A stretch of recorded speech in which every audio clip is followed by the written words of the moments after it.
ಬೇಸಿಗೆ ಕಾಲ ಬಂದಿತ್ತು. ನದಿಗಳು ಬತ್ತಿ ಹೋದವು, ಮರಗಳು ಜೀವವಿಲ್ಲದೆ ನಿಂತಿದ್ದವು ಮತ್ತು ಪ್ರಾಣಿಗಳು ನೀರಿಗಾಗಿ ಅಲೆಯುತ್ತಿದ್ದವು. ಅವುಗಳ ನಡುವೆ ಅಪ್ಪು ಎಂಬ ದೈತ್ಯ ಮತ್ತು ಹೆಮ್ಮೆಯ ಆನೆ ಇತ್ತು. ಒಂದು ದಿನ ಅದು ಕಾಡಿನ ಆಳದಲ್ಲಿ ಅಡಗಿದ್ದ ಒಂದು ಸಣ್ಣ ಕೊಳವನ್ನು ಆಕಸ್ಮಿಕವಾಗಿ ಕಂಡುಕೊಂಡಿತು. ಉತ್ಸಾಹದಿಂದ ಅದು ತಂಪಾದ ನೀರನ್ನು ಕುಡಿದು ತಕ್ಷಣವೇ ನಿರ್ಧರಿಸಿತು, ಈ ಕೊಳ ನನ್ನದು.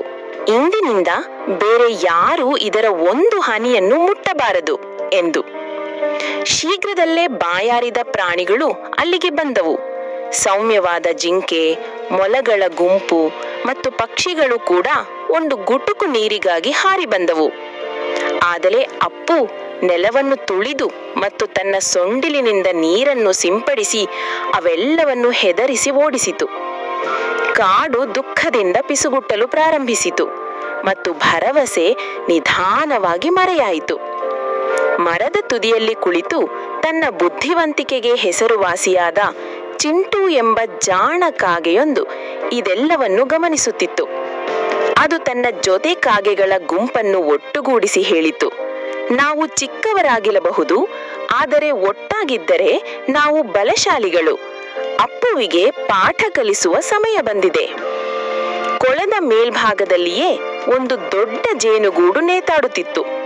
ಚಿಂಟುವಿನ ಯೋಜನೆ ಸರಳವಾಗಿದ್ದರೂ ಬುದ್ಧಿವಂತಿಕೆಯಿಂದ ಕೂಡಿತ್ತು.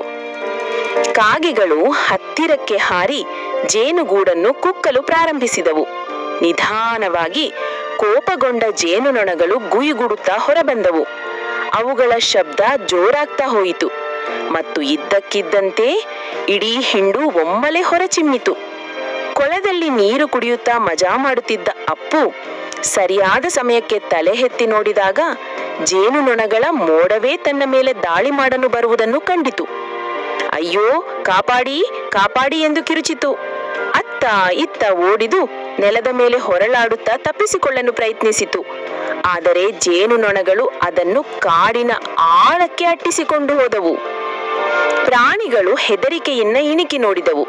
ನಂತರ ಸಂತೋಷದಿಂದ ನಕ್ಕವು. ಅವು ನೃತ್ಯ ಮಾಡಿದವು. ತಂಪಾದ ನೀರನ್ನು ಕುಡಿದು ಕಾಗೆಗಳ ಧೈರ್ಯಕ್ಕೆ ಧನ್ಯವಾದ ಹೇಳಿದವು. ಮರುದಿನ ಬೆಳಗ್ಗೆ ಅಪ್ಪು ಬಂದಿ ನಿಂತಿತು.